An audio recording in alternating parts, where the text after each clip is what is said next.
The little girl appeared at my cafe table without warning, sliding into the seat across from me like we'd planned to meet there. She couldn't have been more than 7, with dark curly hair and eyes that were far too serious for her age. "You look nice," she announced, studying me with disconcerting intensity. "And safe. Are you safe?" I blinked, looking around the busy Manhattan coffee shop for a parent, a guardian, anyone who might be looking for this child. "I'm sorry, are you lost? Should we find your mom or dad?" "I'm not lost. I'm hiding." She pulled a book from her backpack, something about Greek mythology that seemed advanced for her age. "Can I sit here? Just for a little while?" Every instinct told me to find an adult, to not get involved. But the look in her eyes, desperate, scared, trying so hard to be brave, made me pause. "What are you hiding from? The bad men? They're always watching, always following. Papa says they're for protection, but I don't want protection. I want to be normal." She opened her book like the conversation was over. "I won't bother you. I'll just read. They won't look for me here." I should have insisted we find her father. Should have called security. Should have done anything except what I did, which was pull out my own book and pretend to read while keeping an eye on this strange, too serious child. 20 minutes passed. The girl read intently, occasionally making notes in a small notebook. She ordered nothing, said nothing more to me, just existed in her own world while the coffee shop buzzed around us. Then I noticed them. 2 large men in dark suits moving through the cafe with purpose, scanning faces. Security. Or worse. The girl had noticed too. She'd gone very still, her book held like a shield. "Are those the men you're hiding from?" I whispered. She nodded, fear evident despite her attempts to hide it. I made a decision that would change everything. I reached across the table, took her small hand, and smiled like we'd been together all along. "There you are, sweetheart. I was wondering where you'd gone." Loud enough for the approaching men to hear. "Did you get your book from the car?" The girl's eyes widened, understanding immediately. "Yes, Aunt Claire. Sorry it took so long." The men reached our table, and up close they were even more intimidating. Professional security, clearly expensive, definitely armed. "Excuse me, miss. Have you seen a young girl about 7 years old, dark hair?" "You mean my niece?" I gestured to the girl who was now holding my hand and looking up at me with an expression of perfect innocence. "Is something wrong?" The men exchanged glances. "Your niece?" "Yes. We're having an afternoon together while her father works." "Is there a problem?" More glances. One of them spoke quietly into a radio. "We have her. She's with an aunt at the coffee shop on 5th and 23rd. A woman's voice crackled back, but I couldn't make out the words. The man listened, then looked at us with new assessment. "Miss, we need to verify your identity. The girl's father is very protective. We need to make sure I'm not kidnapping my own niece." I kept my voice pleasant despite my racing heart. "I understand. I'm Claire Morrison. Would you like to see my ID?" I had no idea why I was doing this, why I was lying to armed security for a child I'd met 20 minutes ago. But something about the girl's quiet desperation, her need to be normal, even if just for an afternoon, made me commit to the lie. The man took my ID, photographed it with his phone, sent it somewhere. We waited in tense silence, me pretending to be calm, the girl squeezing my hand, the security team ready to act if anything seemed wrong. "The father's on his way," the security man finally said, returning my ID. "He wants to speak with you personally." "Of course. We'll wait here." I smiled at the girl. "More time to read, right, sweetheart?" After the security backed off, not leaving, just giving us space, the girl leaned close. "Why did you help me?" she whispered. "Because you looked like you needed it, and because I remember what it's like to feel trapped, to want just a few minutes of normal." I squeezed her hand. "What's your real name?" "Isabella, but everyone calls me Bella." She bit her lip. "You're going to get in trouble. Papa doesn't like strangers near me. He's going to be really angry. Then we'll deal with that when he gets here. For now, do you want to tell me about your book?" For the next 10 minutes, Bella told me about Greek myths, with the enthusiasm of a child who'd finally found someone to listen. She was bright, articulate, clearly well-educated, but also clearly starved for normal interaction. Then the coffee shop went quiet. not completely silent, but that subtle shift when someone important enters a room and people instinctively respond. I looked up to see a man walking toward us, and I understood immediately why security was necessary. He was tall and powerfully built, moving through the cafe with the confidence of someone used to commanding space. Dark hair, sharp features, olive skin, and an aura of danger that made people step aside without being asked. He wore a black dress shirt with the sleeves rolled up, revealing muscular forearms covered in intricate tattoos. Expensive watch, heavy rings, and dark eyes currently fixed on me with an intensity that made my breath catch. This was not a man you lied to. This was not a man you crossed, and I'd just claimed to be his sister. "Papa!" Bella jumped up, running to him. He caught her, lifting her easily, his entire demeanor softening as he held his daughter. They spoke in rapid Italian, Bella explaining something while he listened with a patience that contradicted his dangerous appearance. Then his eyes found mine again, and the softness vanished. He set Bella down and approached my table, his security team materializing from wherever they'd been lurking. Up close, he was even more intimidating, not just physically imposing, but radiating a controlled danger that suggested violence was always an option. "Claire Morrison," he said, my fake name sounding like an accusation. "My daughter's aunt.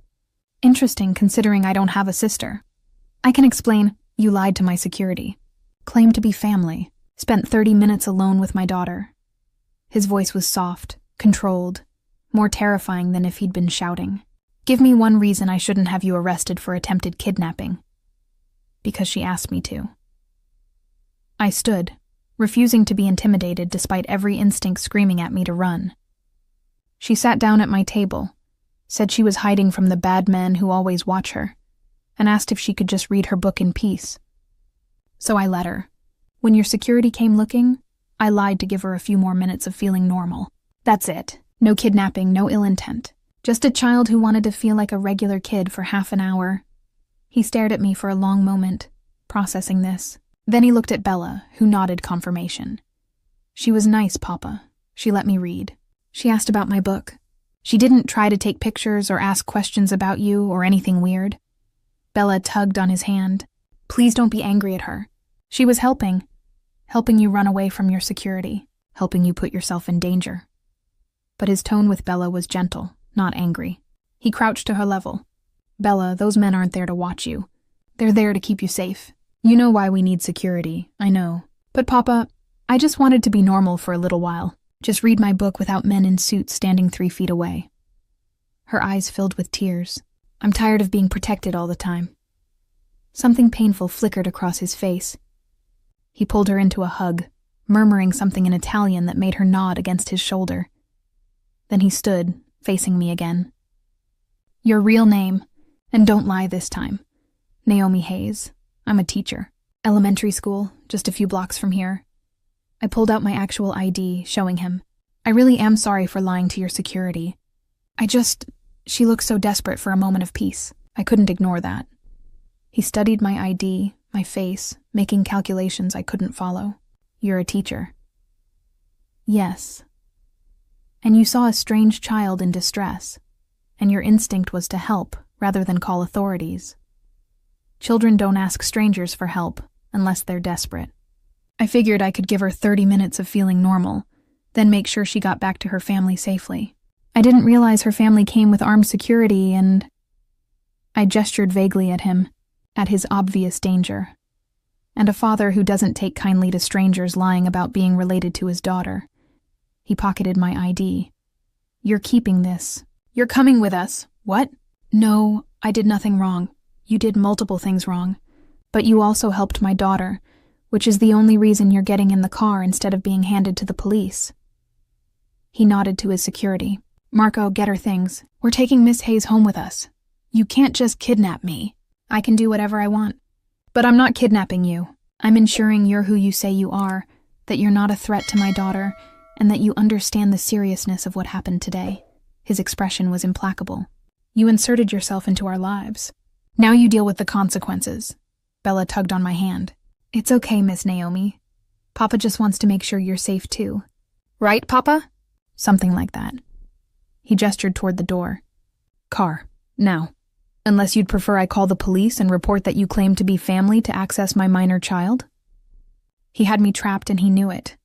I could either go with him voluntarily or be arrested for exactly what I'd done. Lied to security to spend time with a child who wasn't mine. Fine. But I want it on record that I'm going under duress. Noted. He guided me toward the door, one hand on my lower back that felt more like a threat than courtesy. Bella, stay close. The car was exactly what I expected. A black SUV with tinted windows, leather interior that probably cost more than my annual salary. Bella climbed in first, patting the seat beside her. I slid in next to the child, and her father got in on her other side, effectively trapping me. Where are we going? I asked as the car pulled into traffic, 2 more SUVs falling in behind us. My home, where we'll have a conversation about boundaries, safety, and why lying to my security was the stupidest thing you've done today. He was typing on his phone, probably checking my background, making sure I was really just a teacher. Papa, she didn't mean harm, Bella said softly. She was just being kind. Kindness without thought is dangerous, Piccola. What if she hadn't been kind? What if she'd been someone trying to hurt you? He looked at me. What if you'd been a threat, and I'd let you walk away because my daughter vouched for you? But I'm not a threat. I'm literally just an elementary school teacher who made a questionable decision to help a kid. Questionable is an understatement. His phone buzzed. He read something, his expression darkening. Marco, change of plans. Take us to the office first. I need to handle something before we go home. The office turned out to be a building in a neighborhood that clearly belonged to his organization. People on the street nodded respectfully as we passed, some moving aside before being asked. Inside, the building was elegant but functional, expensive without being ostentatious. Bella, go with Marco to the lounge. I need to speak with Miss Hayes privately. Papa, now Bella, please. She went reluctantly, and I was left alone with this dangerous man in an office that probably saw things I didn't want to imagine. Sit. He pointed to a chair across from his desk. I sat, trying to project more confidence than I felt. You're Naomi Hayes, 29, elementary school teacher for 6 years. Clean record, no criminal history, not even a parking ticket. He pulled up information on his computer. Rents an apartment in Queens, lives alone, volunteers at a literacy program on weekends. Remarkably boring life for someone who just lied to mob security. Mob security? I felt my stomach drop. You're exactly who you're afraid I am, which makes what you did today either incredibly brave or incredibly stupid. He leaned back in his chair, studying me. My daughter is my entire world, the only good, pure thing in my life, and you helped her feel normal for 30 minutes, which suggests you're either genuine or playing a very sophisticated long game. I'm not playing any game. I saw a scared kid and made a snap decision to help. That's it. That's the whole story. Except now you know who I am, know who my daughter is, know that lying to my security is possible if you're convincing enough. His dark eyes held mine. That knowledge makes you dangerous, Miss Hayes, even if you don't mean to be. So what, you're going to make me disappear? Kill me for helping your daughter? No, but I'm going to make sure you understand the situation you put yourself in. And I'm going to ensure you don't talk about today to anyone. He pulled out a document. Non-disclosure agreement. You sign it, you keep today's events to yourself, and you walk away. Refuse to sign, and we have a much more complicated conversation about witness intimidation and obstruction. I should have been terrified. Should have signed immediately and run. Instead, I found myself asking, why does a 7-year-old need that level of security? What kind of danger is she in? The kind that comes from having a father in my profession. The kind that means she can never have a normal life, normal friends, normal experiences. His expression was pained. She's a target because she's mine. Which is why she has security. Why I can't let her run off to coffee shops and talk to strangers, even kind ones. That's no way for a child to live. No. But it's the way that keeps her alive. He pushed the document toward me. Sign. Then you can go back to your boring, safe life and forget you ever met us. I looked at the NDA, at this dangerous man who was clearly a devoted father, at the door through which his daughter had disappeared. Then I did something that surprised both of us. No. Excuse me? I won't sign. Not unless you let me see Bella again. Let me be someone normal in her life. A teacher, a friend, someone who doesn't work for you or fear you. I met his dark eyes. She needs that. You know she does. His expression was unreadable. You're blackmailing me, using my daughter to negotiate with a mob boss. That's bold. That's caring about a child who clearly needs more normal interactions in her life. I'm a teacher. It's what I do. I crossed my arms. Let me help her. Let me be someone she can talk to, someone safe. In exchange, I'll sign your NDA and keep your secrets. And what makes you think I'd trust a stranger with my daughter? Because you've already had me investigated. Because you know I'm not a threat. And because deep down you know I'm right. Bella needs more than security and isolation. She needs normal. I leaned forward. Let me give her that. A few hours a week, supervised if you want. Just someone who sees her as a kid, not a target. He was quiet for a long time, studying me with an intensity that made me want to squirm. Then, impossibly, he smiled slightly. You're either very brave or very stupid. I haven't decided which. He pulled back the NDA. But you're right. Bella needs more normal in her life. And you might be exactly what she needs. Or you might be a disaster waiting to happen. He stood. We'll try it. You spend time with Bella, supervised, scheduled, and controlled environments. In exchange, you sign this and keep everything about my family confidential. Deal. I took the pen he offered and signed before he could change his mind. Welcome to the most complicated decision you've ever made. Miss Hayes, I hope for both our sakes you don't regret it. The arrangement started simply enough. Twice a week, Tuesday and Thursday afternoons, I'd come to Dante's home, because of course his name was Dante. And of course he had a brownstone in Brooklyn that probably cost more than I'd make in a lifetime, to spend time with Bella. Just be yourself, he'd told me that first day. Teach her, talk to her, help her feel like a normal kid, but understand, Marco will be present at all times. You'll be watched, and if I sense any threat to my daughter, this arrangement ends immediately. I'd agreed, signed more paperwork than seemed necessary, and been given a security clearance that felt absurd for someone who was essentially just spending time with a 7-year-old.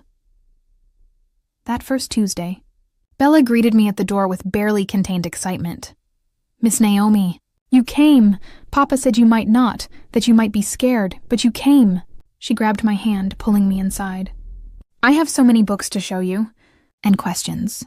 I have so many questions about everything. The brownstone was beautiful, expensive but warm, clearly a home rather than just a showcase. Photos of Bella at various ages lined the hallway. Art on the walls suggested someone had good taste and money to indulge it. Marco, the ever-present security, gestured to a sitting room. Mr. Russo said to use this space. I'll be right outside.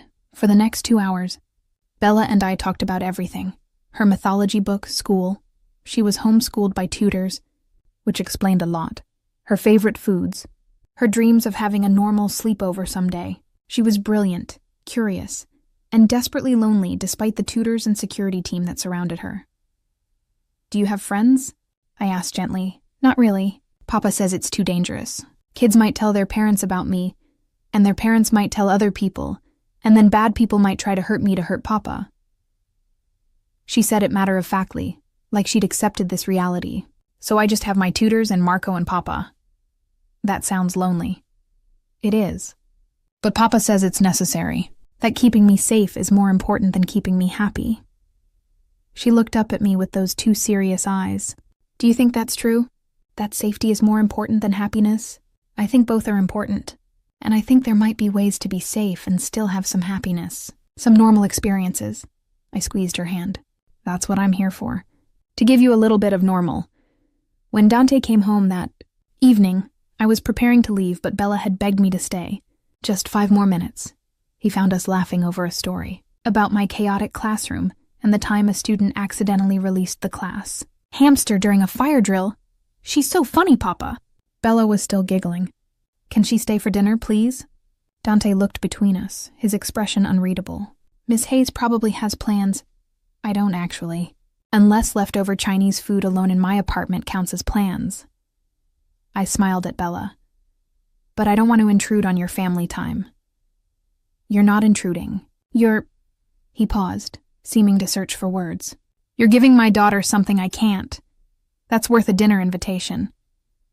Dinner was surprisingly normal.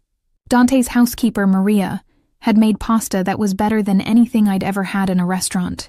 Bella chattered throughout the meal, telling her father about everything we'd discussed, showing him the drawings we'd made together. She's good at art, Papa.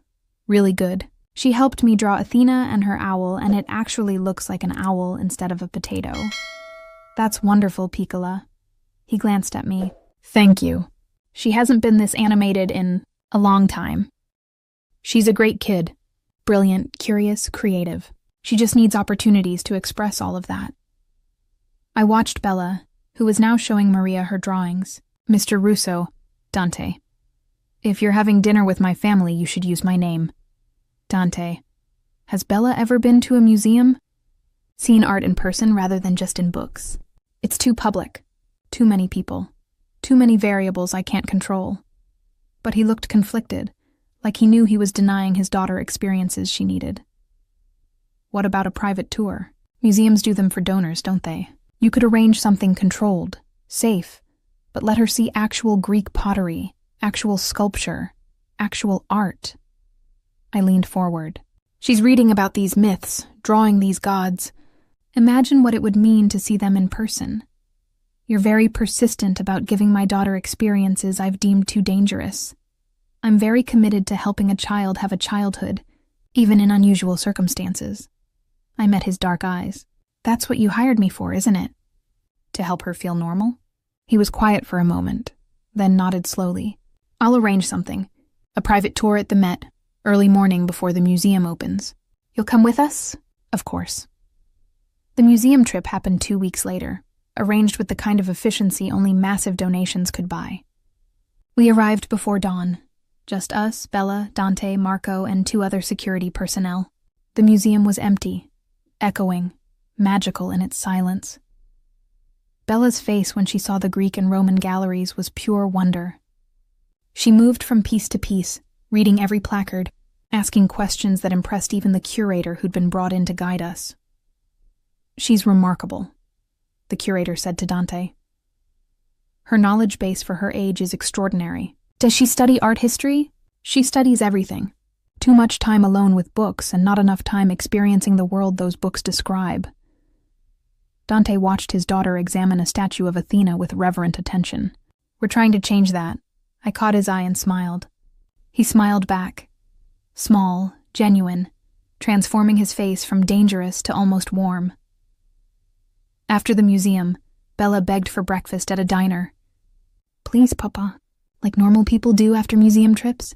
Dante looked like he wanted to refuse, but Bella's pleading expression won out. We found a small diner that could accommodate the security team, and I watched this powerful, dangerous man order pancakes for his daughter and coffee for himself like it was the most normal thing in the world. Thank you, he said quietly, while Bella was distracted by the jukebox. For pushing me to do this. She needed it. She needed you to do it. I just gave you the excuse. I sipped my coffee. You're a good father, Dante, even if your world makes it complicated. My world makes everything complicated, including this. He gestured between us. You spending time with Bella, becoming important to her. That's complicated. Because I'm an outsider. Because she's getting attached. And if something happens to you, if you decide this is too much and leave, she'll be hurt. His dark eyes were intense. I can handle my enemies hurting me. I can't handle them hurting her. And you're starting to become someone who could hurt her just by leaving. I'm not leaving. I signed your NDA. I committed to this. I held his gaze. I'm not scared of your world, Dante. I'm careful, but I'm not scared. Maybe you should be. The weeks turned into months. Twice a week became 3 times, then 4. I started having dinner with them regularly, helping Bella with school projects, even teaching her some basic cooking with Maria's supervision. I became part of their routine, part of their family in a way I hadn't anticipated, and somewhere in there, I started noticing Dante differently. Not just as Bella's father or the dangerous mob boss, but as a man. The way he listened when Bella talked, the way he'd leave business calls to read her a bedtime story, the way he looked at me sometimes when he thought I wasn't paying attention, like he was trying to figure out if I was real or too good to be true. You like him. Maria said one evening while we were cleaning up after dinner. Bella and Dante were in the living room playing chess. Mr. Russo, you like him as more than just Bella's father. I respect him. He's a good father in difficult circumstances. You like him. She smiled knowingly. And he likes you. I've worked for this family for 5 years. I've never seen him look at anyone the way he looks at you. That's ridiculous. I'm just here for Bella. That's the arrangement. Arrangements change. Feelings develop. Just be careful. Mr. Russo's world is dangerous for the people he cares about. If he cares about you... She trailed off meaningfully. I thought about her words that night as I headed home. Marco escorting me to my car as always. Dante's insistence on my safety had extended beyond his home. Did I like him? More importantly, did it matter if I did? The answer came a week later when everything went wrong. I arrived for our usual Thursday afternoon to find the brownstone in chaos. Security everywhere. Dante on the phone speaking rapid Italian, his face grim. Maria met me at the door. Miss Naomi, maybe you should come back another day. There's been an incident. Where's Bella? My stomach dropped. Is she okay? She's fine, she's upstairs. But Mr. Russo is dealing with a situation and I pushed past her, taking the stairs 2 at a time to Bella's room. I found her curled on her bed, crying silently, trying to be brave. Bella, sweetheart. What happened? There were men at my piano lesson. They had guns. Marco stopped them, but... She threw herself into my arms, finally letting go of the fear she'd been holding. I was so scared, Miss Naomi. I thought they were going to hurt me. I held her, murmuring reassurances, my own fear mixing with fury. This was exactly what Dante had been trying to prevent, why Bella lived such an isolated life, and still the danger had found her. Dante appeared in the doorway, his expression savage. Then he saw us, Bella in my arms, both of us holding each other, and something in his face cracked. Piccola, are you hurt? No, Papa, Marco protected me, but I was scared. She reached for him, and he crossed the room in 2 strides, pulling both of us into his embrace. We stayed like that for a long moment, this complicated family unit holding each other through the aftermath of violence. I need to speak with Miss Naomi, Dante said eventually. Alone. Can you stay with Maria for a few minutes? After Bella left reluctantly, Dante paced the room like a caged predator. This is my fault. I let my guard down. Let Bella have experiences outside this house, let her have you. This isn't about me. It's exactly about you. He turned to face me, anger and fear warring in his expression. My enemies saw that Bella has someone new in her life, someone I trust with her. They tried to use that, tried to take her during a lesson you'd suggested she have. And his voice broke. I almost lost her because I was trying to give her the normal life you kept pushing for. You didn't lose her. Marco did his job. She's safe. I moved closer to him. Dante, you can't keep her locked away forever because you're afraid. That's not living. That's just surviving. Surviving is enough if it keeps her alive. He gripped my shoulders. Don't you understand? Everyone I care about becomes a target. Everyone I let close to her becomes a weapon my enemies can use. I should never have agreed to this arrangement. Should never have let you into our lives. But you did. And Bella's happier for it. She's learned, grown, become more than just a scared kid in a gilded cage. I cupped his face, forcing him to look at me. Yes, today was terrifying. Yes, there's danger. But Dante, she needs more than survival. She needs to live. And what about you? Are you ready to accept that being in our lives means being in danger? That my enemies will target you too if they realize you matter to me? His hands moved to my waist, pulling me closer. Because Naomi, you matter. To Bella, yes. But also to me. And that makes you vulnerable. Then protect me the way you protect her. But don't push me away because you're scared. I was barely breathing, aware of how close we were, how this felt like something shifting between us. I'm not leaving. Not Bella, not you. You should. You should run far away from us and never look back. But his forehead was resting against mine, his breath warm on my face. But God, I don't want you to. Then I won't. I closed the final distance between us, kissing him. He kissed me back desperately, weeks of tension and denied attraction finally breaking free. His hands tightened on my waist, pulling me flush against him, and I felt the barely leashed control that always surrounded him crack just slightly. When we broke apart, both breathing hard, he kept his arms around me. "This is a terrible idea," he murmured. "Probably the worst." I kissed him again, softer. "But I'm committed to it anyway. Naomi, Miss Naomi?" Bella's voice from the hallway. "Can I come back in?" We separated quickly, Dante running a hand through his hair while I tried to calm my racing heart. "Come in. Piccola." Bella entered, looking between us with a knowing expression that was far too perceptive for a 7-year-old. "Were you kissing?" "Bella," Dante started, "because if you were, that's okay. I like Miss Naomi. I want her to stay." She came to stand between us. "Can she stay, Papa, please?" Dante looked at me, conflict clear in his expression. Then he pulled both of us close. "Yes, she's staying. If she still wants to after everything that happened today." "I want to," I said firmly. "I'm staying." After the attack attempt, everything changed. Dante insisted I move into the brownstone, just temporarily, until we're sure you're not a target. But we both knew temporary was becoming permanent. My small queen's apartment stayed empty while I settled into a guest room down the hall from Bella. "This is weird, right?" I said to Maria one morning while helping with breakfast. 3 months ago I was a stranger. Now I'm living with them, dating her father. "Now you're family," Maria corrected. "Mr. Russo doesn't let just anyone into his home, into his life. That he's done so with you means something." Family. The word felt too big, too fast.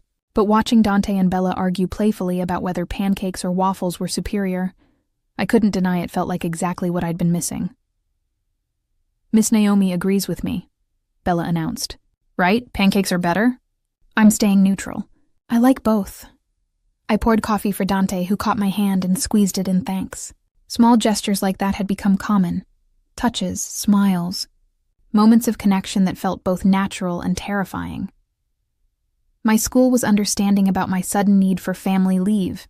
Dante had made a generous donation to their building fund, which probably helped. But I couldn't hide forever, and after 2 weeks I insisted on returning to work.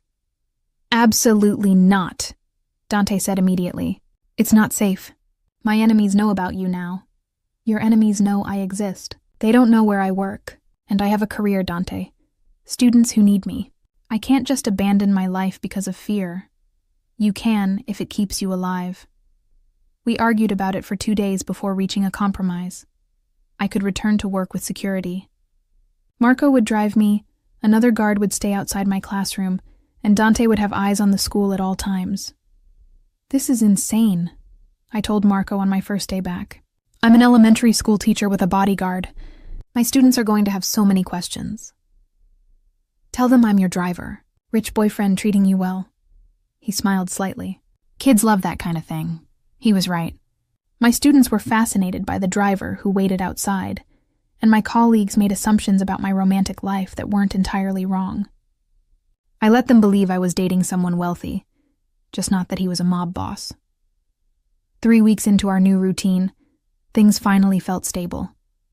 I taught during the day, came home to dinner with Dante and Bella, spent evenings helping with homework or just talking. We were building something, a family, a relationship, a life that balanced my normal world with Dante's dangerous one. Then Bella's birthday approached, and everything got complicated again. "I want a party," she announced at dinner, a real party with kids my age like in the books. Games and cake and friends. Dante's expression closed off immediately. "Bella, you know that's not possible. But why? Other kids get birthday parties. Why can't I?" Her eyes filled with tears. "I'm 8 years old. I've never had a single friend over. Never had a sleepover or a party or anything normal kids do. Because normal kids don't have fathers like me. Normal kids aren't targets." Dante's voice was gentle but firm. "I know it's not fair, but your safety is more important than a party." Bella ran from the table crying, and I watched Dante's face crumble. "Don't," he said before I could speak. "Don't tell me I'm wrong. Don't tell me she needs this. I know she does, but I can't risk her for a birthday party. What if we made it safe? Small guest list, all vetted, all in this house where you control every variable." I moved closer to him. "Dante, she's right. She's 8 years old and has never had a friend. That's not just unfair. It's heartbreaking. You think I don't know that? You think I don't hate myself for the childhood I'm giving her?" He stood abruptly. "But I'd rather have a lonely, alive daughter than risk her for something as trivial as a party." "It's not trivial to her. And it doesn't have to be risky if we're smart about it." I followed him to his study. "Let me help plan it. We'll make it the safest birthday party in history. But please, give her this. Let her have one normal experience." He was quiet for a long time, staring out the window at the security-patrolled street. "If I agree to this, if I let her have this party, you understand that you're taking on enormous responsibility? Those kids, their parents, they'll be my guests, under my protection. If anything goes wrong, nothing will go wrong. We'll plan it carefully, vet every guest, have security everywhere they can't see. It'll be safe and normal and everything she's dreamed of." "You're impossible," he said, but there was warmth in his voice. "Fine, a party, small, controlled, and if I sense any threat, it ends immediately." "Thank you." I kissed him softly. "You're a good father, even when it's hard." I'm a father in an impossible situation trying not to fail my daughter completely. There's a difference. Planning Bella's party became my obsession. I reached out to parents of students in my class, carefully vetted by Dante's people, inviting 6 girls around Bella's age. Their parents were given strict instructions about timing, location, what to bring. They probably thought I was overprotective, but they agreed. Bella was ecstatic. She helped plan games, choose a cake design, pick decorations. I'd never seen her so animated, so purely happy. "This is the best gift, Miss Naomi," she said while we addressed invitations. "Even better than any present. Thank you for convincing Papa. Your Papa just needed to be reminded that you're worth the risk. Every parent struggles with balancing safety and freedom. Yours just has higher stakes than most." The party day arrived with military precision. Security swept the house twice. Marco briefed the team, and Dante looked like he might have a panic attack before the first guest arrived. "She'll be fine," I told him, straightening his collar. He'd insisted on being present despite Bella's protests that dads weren't usually at 8-year-old birthday parties. "The girls will have fun. Bella will have her first normal party and nothing bad will happen." "You can't promise that." "I can promise we've done everything possible to ensure it. The rest we have to trust." I kissed him. "Trust that sometimes risk is worth it." The party was magical. 6 little girls playing games, eating cake, laughing at jokes only 8-year-olds found funny. Bella glowed with happiness, finally getting to experience what other children took for granted. I noticed Dante watching from the doorway, his expression soft despite the tension in his shoulders. When Bella blew out her candles and made a wish, I saw something break in him, the realization that he'd been denying his daughter these moments out of fear, and that she deserved them despite the risk. After the party, after the guests left and Bella was tucked in bed, still buzzing with excitement, Dante found me in the kitchen. "Thank you," he said simply, "for pushing me, for making that happen. She's never been that happy. She deserves happiness. So do you." I wrapped my arms around his waist. "I know it's scary, letting her experience normal things. But Dante, she's going to have a life beyond your protection eventually. Better she learns how to navigate it now, safely, than be thrown into it unprepared later." "When did you become so wise about parenting?" "I've been a teacher for 6 years. I've seen a lot of kids, a lot of different family situations. Yours is unique, but the basic rules still apply. Children need both safety and freedom to thrive." He pulled me closer, resting his forehead against mine. "I love you. I don't think I've said that yet, but I do. You've given me and Bella something we didn't know we were missing." "I love you too. Both of you." I kissed him softly, "Even though your world terrifies me sometimes. Even though dating a mob boss wasn't exactly in my life plan. Any regrets?" "Not one." That night, after Dante went to bed, I sat in Bella's room watching her sleep. She looked peaceful, happy, finally secure in the knowledge that she could have normal experiences. I'd helped give her that. We'd helped give her that together. "Thank you for staying," Dante said from the doorway. I hadn't heard him approach. "When you found out who I was, what my life entailed, you could have run. Most people would have. I'm not most people, and Bella needed someone to fight for her normal life. You needed someone to remind you that she's a child first, a mob boss's daughter second. I stood, going to him. I stayed because leaving would have meant abandoning both of you. I couldn't do that, even knowing the danger, even knowing my enemies will always see you as a target, even knowing all of that. Because Dante, what we have, this family we're building, that's worth the risk. I took his hand. Besides, I have an overprotective mob boss watching my back. I'm probably the safest teacher in New York. He laughed quietly, pulling me out of Bella's room and into his. Stay with me tonight. Not in the guest room. Here. Bella might notice. Bella asked me yesterday when you were moving into my room permanently. She's more observant than we give her credit for. He closed the door behind us. Stay. Let's stop pretending this is temporary. I did stay. And in the morning, when Bella found us having coffee together in Dante's room, she just smiled and climbed into my lap like it was the most natural thing in the world. Does this mean Miss Naomi is staying forever? She asked her father. If she'll have us, yes. Forever. Dante met my eyes over her head. Forever sounds perfect, I agreed. 2 months later, I officially moved out of my Queens apartment and into the brownstone permanently. My colleagues assumed I'd gotten engaged to my wealthy boyfriend. My friends were happy I'd found someone, even if I couldn't tell them everything about him. Only Maria knew the full truth, and she was delighted. I told you, she said while helping me unpack. I said you were family from the start. Now it's official. Official would be a ring, I pointed out. Give Mr. Russo time. He's learning to balance his world with normal relationship things. A proposal will come when he's ready. She was right. 3 months after I moved in, Dante proposed in the most understated way possible. At dinner, with Bella present, just the 3 of us. I want you to be my wife, he said simply, pulling out a ring box. I want Bella to have you as her mother, officially. I want to build this family with you permanently. Will you marry me? Yes, obviously yes. I was crying, laughing, overwhelmed. But Dante, I can't officially adopt Bella without her input. Sweetheart, would you be okay with that? Me becoming your mom? Bella launched herself at me. I've wanted that since you pretended to be my aunt in the coffee shop. Yes, yes, yes! So I became engaged to a mob boss and soon-to-be stepmother to his 8-year-old daughter. My life had become something I never could have imagined that day in the coffee shop, when a scared little girl asked if she could sit at my table. No regrets? Dante asked that night after Bella was asleep. Not one, though I reserve the right to panic occasionally about marrying into organized crime. Fair. I occasionally panic about bringing someone good and pure into my dark world. He pulled me close, but then I remember how much better both our lives are with you in them, and the panic fades. We're good for each other. You ground me. I remind you there's more to life than danger and control. Bella gets both of us instead of just one overwhelmed parent. I kissed him. This family works, despite all the reasons it shouldn't. It works because of you. Because you saw a scared kid and decided to help instead of walking away.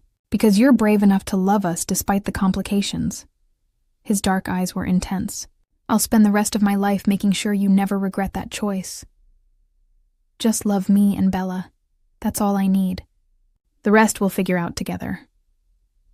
The wedding was small, just family and close friends, which in Dante's world meant about 50 people I didn't know, but who all seemed to respect him deeply. Maria cried through the entire ceremony. Marco, surprisingly, gave a touching toast about how I'd changed Dante and Bella's lives. But the best moment was Bella in her flower girl dress, beaming as she watched us exchange vows. Do you, Dante Russo, take Naomi Hayes to be your wife? I do. And do you, Naomi Hayes, take Dante Russo to be your husband? I looked at this dangerous, complicated man who'd somehow become my everything, and said without hesitation, I do. When the officiant pronounced us married, Bella cheered loudly enough to make everyone laugh. At the reception, she pulled me aside. So I can call you Mom now? Officially? If you want to. I'd be honored. I knelt to her level. Bella, I know I'm not your birth mother, but I love you like you're mine. I'll always be here for you. Always fight for your happiness. Always... She hugged me tightly. You're my mom, the only one I've ever known, and you're the best one I could have asked for. I cried then, holding this little girl who'd changed my entire life by sitting at my coffee shop table and asking if she could stay. Married life settled into a comfortable rhythm. I continued teaching. Dante continued running his organization, though he made efforts to keep the darker aspects away from home. Bella thrived with 2 parents who adored her, finally having something resembling a normal family life. "This is weird," I told Dante one evening after Bella was asleep. "I'm a mob wife. That's my actual life now." Having second thoughts? Not at all. Just marveling at how far I've come from being an elementary school teacher with a boring, safe life. I curled into his side, though I'm still an elementary school teacher. Just one married to organized crime. You make it sound so scandalous. It is scandalous. I have a secret life. My colleagues think you're a real estate developer. My students think you're a businessman. Only a handful of people know the truth. I looked up at him. Does that ever bother you? That I can't fully acknowledge what you are? I'd rather you be safe and ignorant than involved and targeted. The less people know about our connection, the better for you. He kissed my forehead. Besides, being acknowledged isn't as important as being loved. And you love me despite knowing exactly what I am. I do, even the parts that scare me. 6 months into our marriage, I found out I was pregnant. The news sent me into a panic. How could I bring a child into this world, into this danger? Dante surprisingly was calm. We'll protect them, same as we protect Bella, same as we protect you. His hand rested on my still flat stomach. This baby will be loved and safe. I promise you that. But Dante, another child means another target for your enemies. Another person who has to live with security and restrictions. Another person who will have parents who love them. A sister who will adore them. And a family that will do anything to keep them safe. He pulled me close. Yes, there's danger. There always will be. But there's also love and happiness. And a life worth living. We can give them that. Telling Bella was nerve-wracking, but her reaction was pure joy. A baby? I'm going to be a big sister? She threw her arms around us both. This is the best news ever. Can I help pick names? Can I teach them things? Yes to everything, I laughed. But first we have to wait for the baby to be born. That's still 7 months away. That's so long. But I'll wait. I'll be the best big sister. She looked up at Dante. Papa, we need to make the baby's room perfect. Can we paint it? Can we get books? We'll do everything properly, Piccola. Don't worry. He smiled at her enthusiasm, then met my eyes. See, she's not scared. She's excited. We can do this, he was right. The pregnancy brought joy rather than fear. Bella helped decorate the nursery. Maria clucked over me like a worried hen, and Dante became even more protective than usual, which I hadn't thought possible. I'm pregnant. Not fragile, I protested when he insisted I stop carrying even light objects. You're carrying my child. That makes you precious cargo. He guided me to sit. Let me take care of you.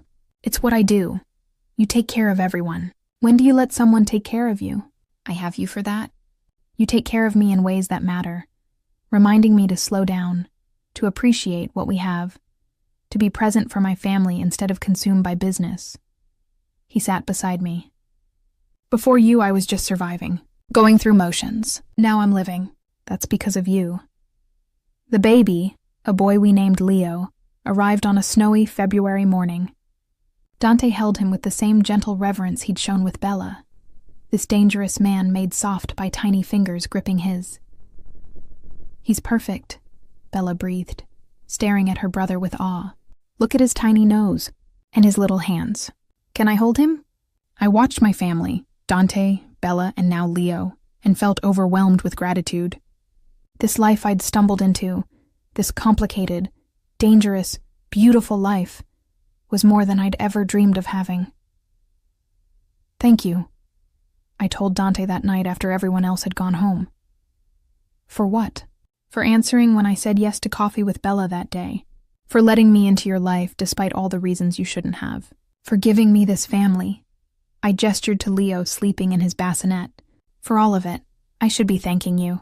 You took a chance on us, on Bella, on me, on this life. You could have walked away 100 times. But you stayed. You fought for us, for our happiness, even when it was dangerous. He kissed me softly. You're the bravest person I know, Naomi. And I love you more than I can express. Leo's first year passed in a blur of sleepless nights and precious moments. Bella was an amazing big sister, always wanting to help, to hold him, to teach him things. Dante was a devoted father, somehow balancing his dangerous work with being present for our family. How do you do it? I asked him one evening. Balance everything. Your organization, your family, the danger, the normalcy. It should be impossible. It's only possible because of you. You're the center that keeps everything balanced. Without you, it all falls apart. He pulled me into his arms. You're my anchor, Naomi. The thing that keeps me human instead of becoming a monster. You're not a monster. You're just a man in a difficult situation trying to do right by his family. A man who's killed people, who's ordered violence, who runs a criminal organization. His expression was pained. How do you reconcile that with the man you married? Because I see all of you. The dangerous parts, yes, but also the father who reads bedtime stories, the husband who brings me coffee every morning, the man who cries when he holds his son. I cupped his face. You're complicated, Dante, but you're not evil. There's a difference. When Leo was 2 and Bella was 10, we faced our biggest crisis. Someone from Dante's past, a rival he'd thought was handled, resurfaced with revenge on their mind. The threat was credible, immediate, and targeted directly at our family. You need to take the children and leave, Dante said, his voice leaving no room for argument. Go somewhere safe until this is resolved. I'm not leaving you.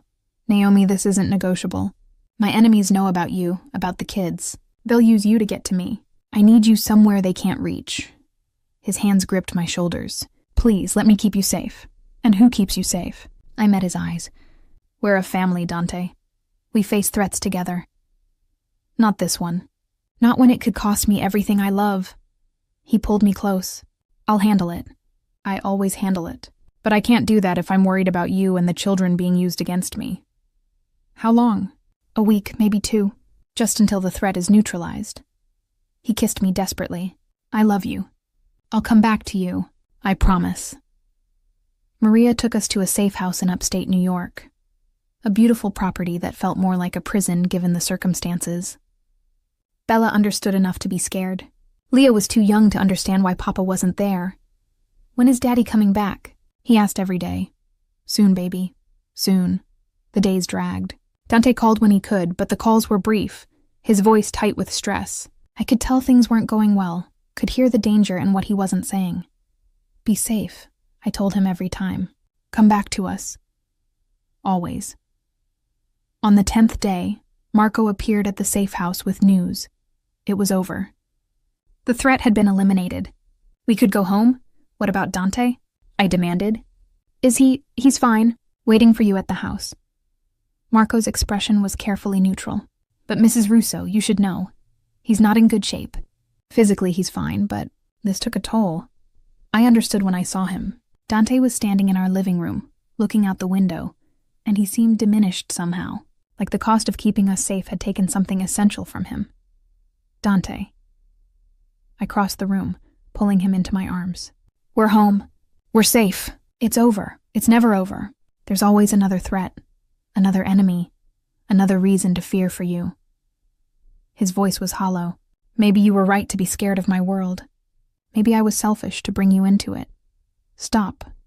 You didn't bring me into anything. I chose this. Chose you, and I'd choose you again. I made him look at me. Yes, it's scary. Yes, there's danger. But Dante, we have something beautiful despite that. A family, a life, love. Don't let fear destroy what we've built. What if next time I can't protect you? What if my enemies hurt you or the children to get to me? Then we deal with it together. But we don't live in fear of what ifs. We live in the present, appreciating what we have. I kissed him softly. I knew what I was signing up for. I'm not going anywhere. Bella ran in then, throwing herself at Dante. Papa, you're okay. I was so worried. Leo toddled after her. Daddy. Watching Dante hold our children, seeing the fear leave his eyes as he remembered what he was fighting for, I knew we'd be okay. This life was complicated and dangerous and sometimes terrifying, but it was ours, and that made it worth everything. The years passed with surprising normalcy considering our circumstances. Bella grew into a thoughtful teenager who wanted to study art history. No surprise given her childhood fascination with mythology. Leo grew into a rambunctious 6-year-old who adored his father and drove his sister crazy with typical little brother behavior. And I continued teaching, though I'd moved to a private school with better security. Dante's insistence and generous donation made that possible. My students never knew their sweet Ms. Russo was married to one of the most powerful men in organized crime. "Do you ever miss your old life?" Dante asked one evening. We were alone, rare these days with 2 kids, sitting on our back patio while Bella did homework, and Leo played video games under Maria's watchful eye. My old life was lonely, boring, safe. Yes, but empty. I leaned against him. This life is complicated and sometimes terrifying. But it's full. I have you, the kids, a family I never thought I'd have. I don't miss the before, even when my world intrudes, when there's danger or violence or even then. Because Dante, you've never let that world touch us more than necessary. You've kept us as separate as possible from the darkness. That's all I can ask for. He was quiet for a moment. Bella asked me about my business yesterday. She's 16 now, smart enough to understand what I really do. I think she's known for a while but never asked directly. What did you tell her? The truth. That I run an organization that operates outside the law. That it's dangerous, sometimes violent, not something I'm proud of, but something I'm committed to. That it's kept our family safe and provided the life she's had. He sighed. She took it better than I expected. Said she'd figured it out years ago, that it didn't change how she felt about me. She loves you. Kids don't judge their parents the way adults do. They just see the person who loves them, who's always been there. I squeezed his hand. You've been a good father despite, or maybe because of, your world. She knows that. What about when Leo's old enough to understand? He's 6 now, starting to ask questions about why we have security, why some kids' fathers have normal jobs. We'll tell him the truth too, age appropriately, but honestly, he deserves to understand his family, just like Bella did. I turned to look at Dante. They're good kids. They'll handle it. A week later, everything changed again. Dante came home early, unusual in itself, and called a family meeting. Bella, Leo, and I gathered in the living room, sensing something significant was coming. I've made a decision about my business, Dante began, looking at each of us. I'm stepping back, retiring from active leadership. My second-in-command will take over operations while I transition to an advisory role. Silence. Then Bella asked, why now? Because Leo's 6. In another 6 years, he'll be 12, then 16, then an adult. I've missed too much of Bella's childhood because of business. I don't want to miss his too. Dante's gaze settled on me. And because your mother has sacrificed enough, lived with enough fear and danger, it's time I prioritized family over power. What does this mean practically? I asked, trying to process this. It means I'll work from home more, be present for school events, dinners, weekends, still be involved in the organization. I can't completely walk away, that would be dangerous, but not running day-to-day operations. He reached for my hand. It means putting you 3 first, the way I should have from the beginning.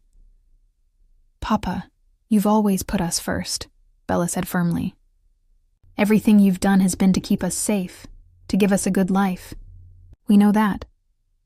Yeah, you're the best dad, Leo added, not fully understanding but wanting to support his father. You're both kind, but the truth is, I've been balancing on a knife's edge, trying to be a good father while running an organization that requires brutality and distance. I'm tired of the balance. I want to just be your father, your husband. He looked at me. If you'll support this decision. Are you kidding? I've wanted this for years. I just never thought it was possible. I pulled him close. Yes, I support it. Completely. The transition took 6 months. Dante handed over control carefully, making sure his successor was strong enough to maintain order, but loyal enough not to turn on him. It was delicate, dangerous work. Stepping down from power while maintaining enough influence to protect his family. This is the hardest thing I've ever done, he admitted one night. Giving up control, trusting someone else with something I built.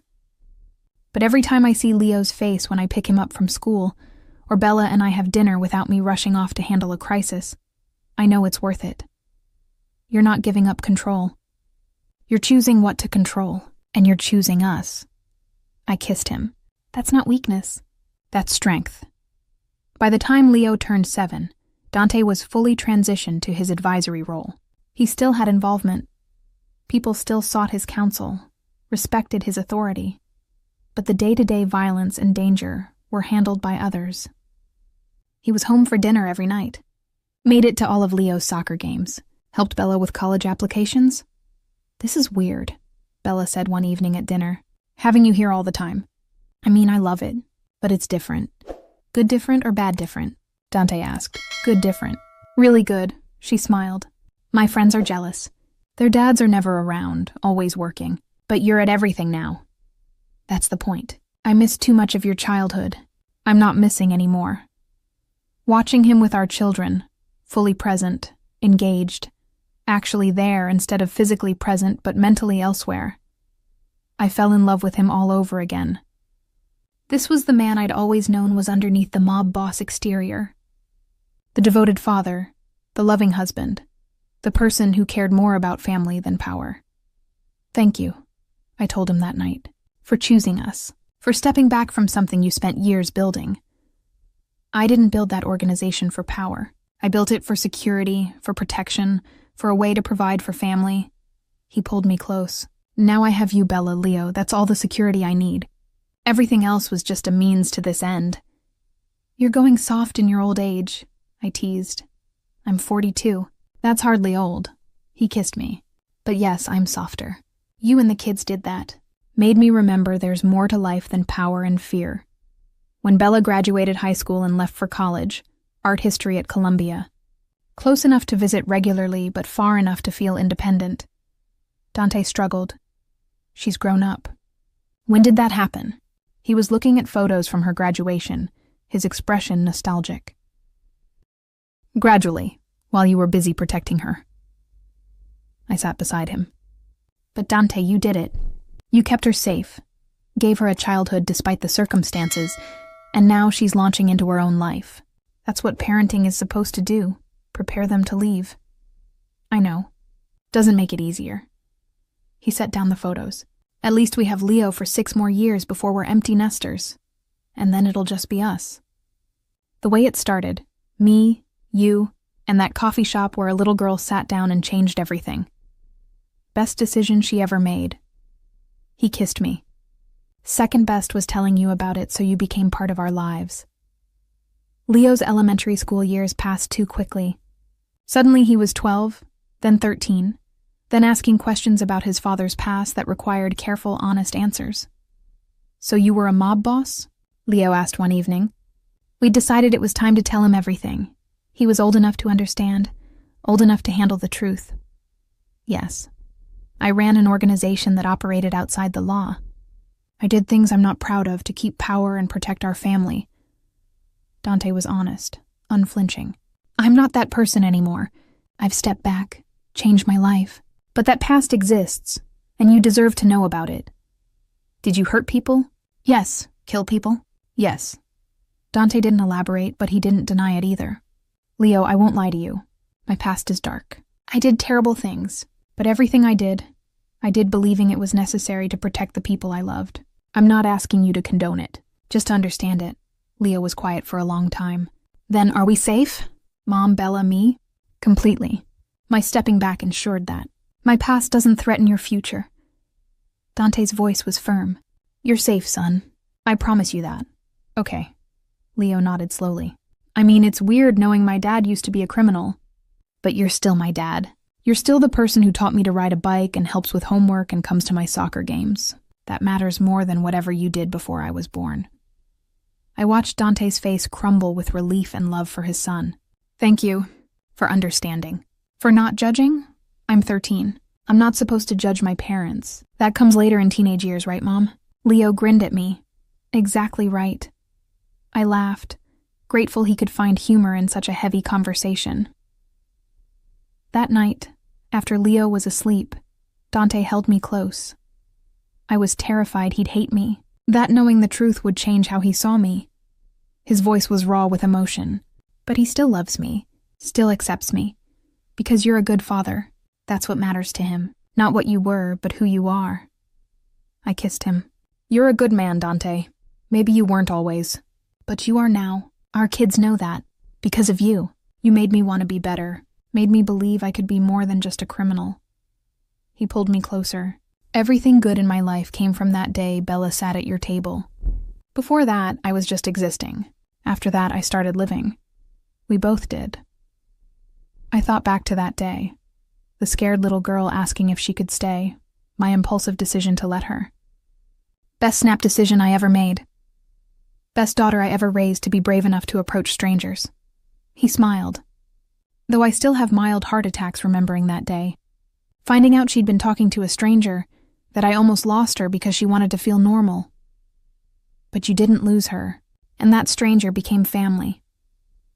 I looked at our life, the home we'd built, the children we'd raised, the love we'd found in the most unexpected circumstances. We built something beautiful, Dante.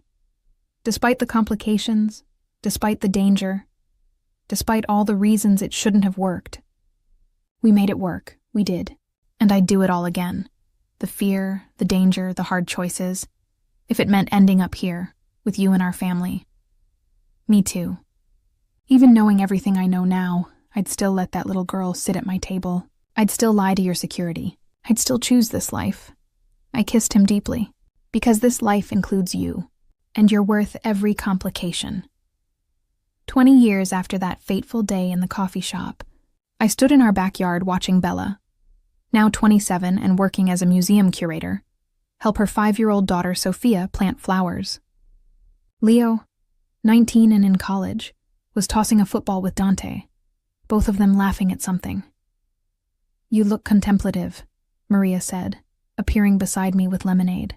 She was 70 now, officially retired but still coming by regularly because someone needs to make sure this family eats properly. Just thinking about how far we've come. How different my life is from what I imagined. I sipped the lemonade. 20 years ago, I was a lonely teacher with a boring life. Now I'm a wife, mother, grandmother, part of a family I never dreamed I'd have. You saved this family, you know. Before you, Mr. Russo was hard, closed off. Bella was isolated and scared. They were surviving, not living. Maria smiled. You taught them how to live, how to find joy despite the danger. That's no small thing. Dante caught my eye across the yard and smiled. That soft, genuine smile he reserved for family. He said something to Leo, then walked over to me. What are you two conspiring about? Just reminiscing, I said, leaning into him. Thinking about that day 20 years ago when your daughter sat at my table. Best day of my life. Well, second best. The day you agreed to marry me was the actual best. He kissed my temple. But that coffee shop day was what made everything else possible. Do you ever regret it? Stepping back from power, choosing family over the organization?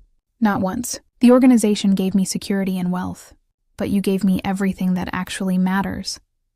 Love, family, a reason to be better than I was. His arms tightened around me.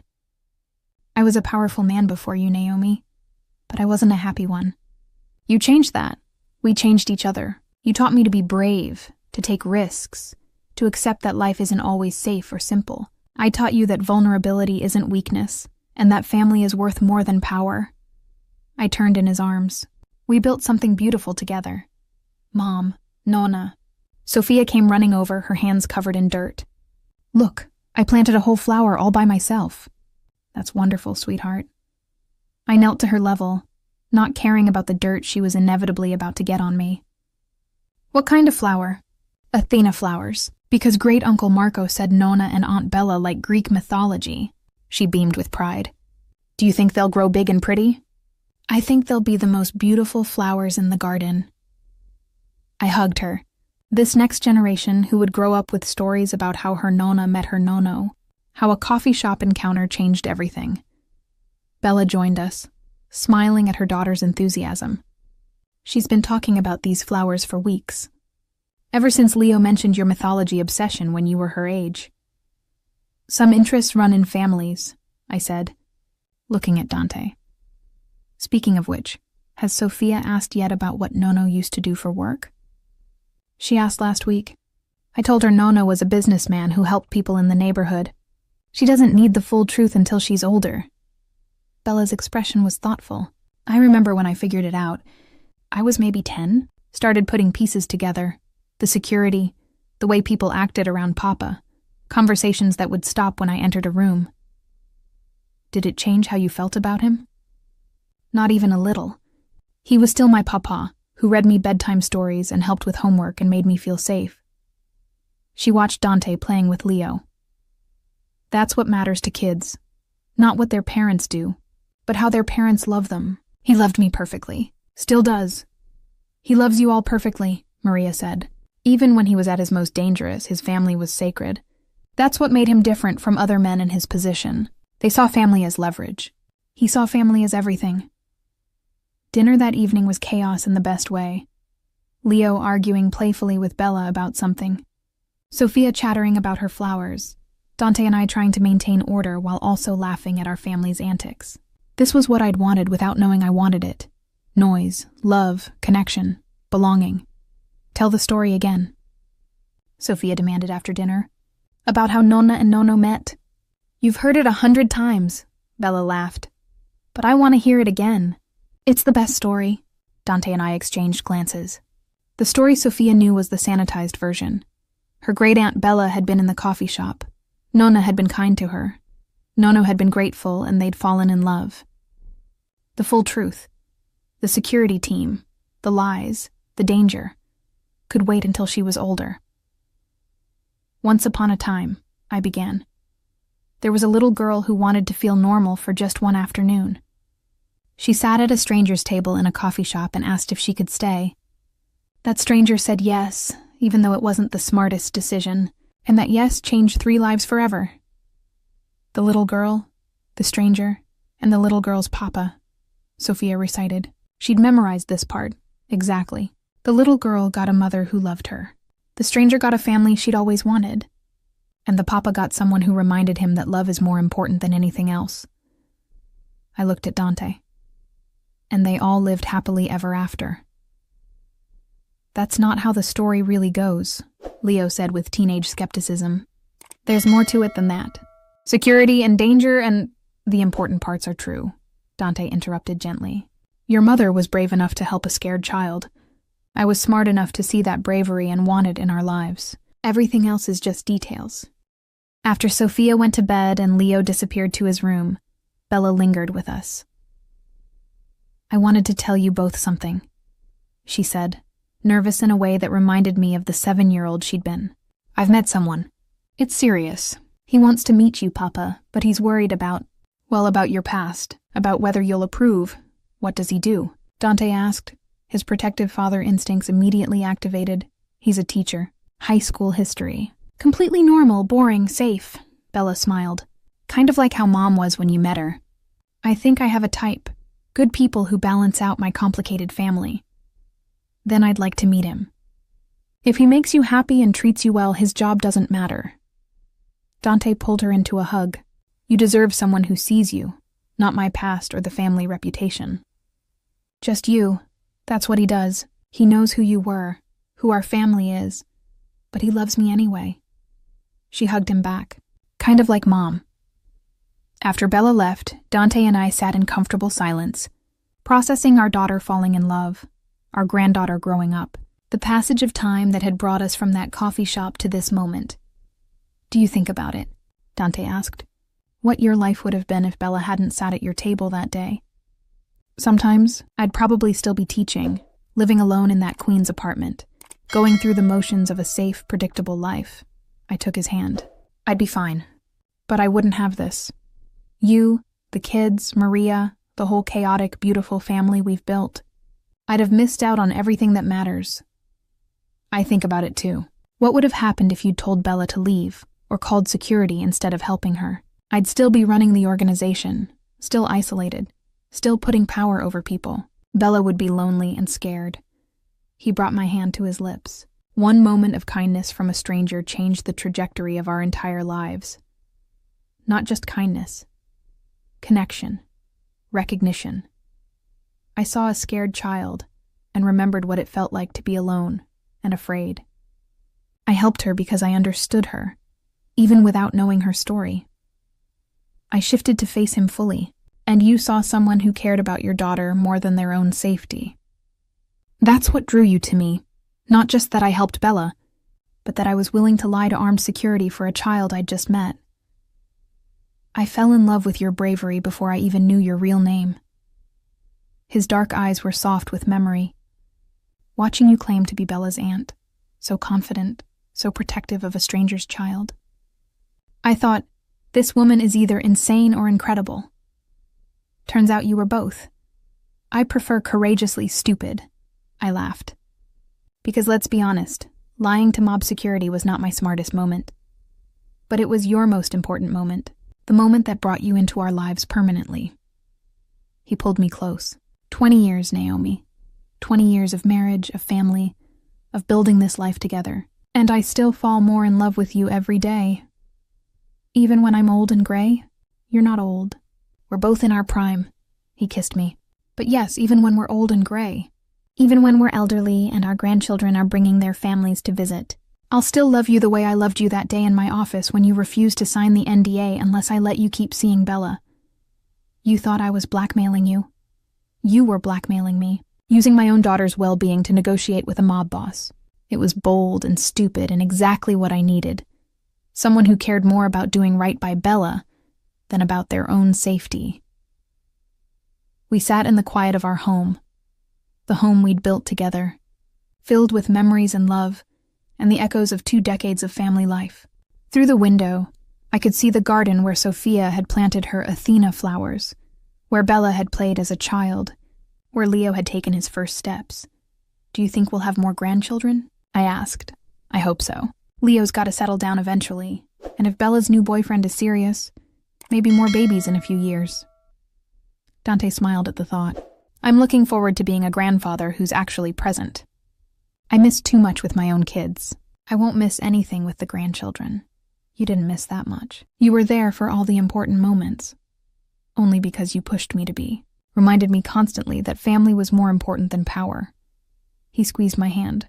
You saved me from becoming the kind of man who put organization over everything, the kind who ended up alone and powerful instead of surrounded by love. We saved each other. I was alone before you, going through motions, teaching other people's children but having no family of my own. You gave me Bella, then Leo, then this whole beautiful extended family. You gave me purpose beyond just existing. Then we're even. Both of us rescued from lonely existences by a 7-year-old who just wanted to feel normal for an afternoon. Best rescue mission ever. That night, lying in bed, Dante pulled me close. I have a confession, he said. I knew within a week of meeting you that I wanted to marry you. Knew you were the one who could save both me and Bella from the isolated life we were living. But I waited years to propose, because I wanted to make sure you were really choosing this life, not just feeling trapped by circumstances. I chose it the moment I lied to Marco about being Bella's aunt. Everything after that was just me committing deeper to a choice I'd already made. I kissed him. I've never regretted it, not once. Even in the scary moments, the dangerous times, the complications, I never wished I'd walked away. Good. Because I couldn't have survived losing you. Either of you. His arms tightened around me. You and Bella are the reason I'm still human. The reason I chose family over power. The reason I have anything worth living for beyond money and influence. We're the reason you're happy. But Dante, you're the reason we're safe, loved, secure. You built this life for us, protected us, made sacrifices to give us normalcy. I traced the lines of his face, familiar after 20 years. We're all reasons for each other. That's what family is. I love you, Naomi Russo. Teacher, mother, wife, the brave woman who let a strange child sit at her table and changed everything. I love you too. Dante Russo, father, husband, former mob boss, the man who answered when his daughter asked if I could stay. Outside, the city continued its endless rhythm. Somewhere, other families were building their own stories, their own connections. But here, in this brownstone in Brooklyn, we had everything that mattered. Love, family, and a story that began with a simple question from a scared 7-year-old. Can I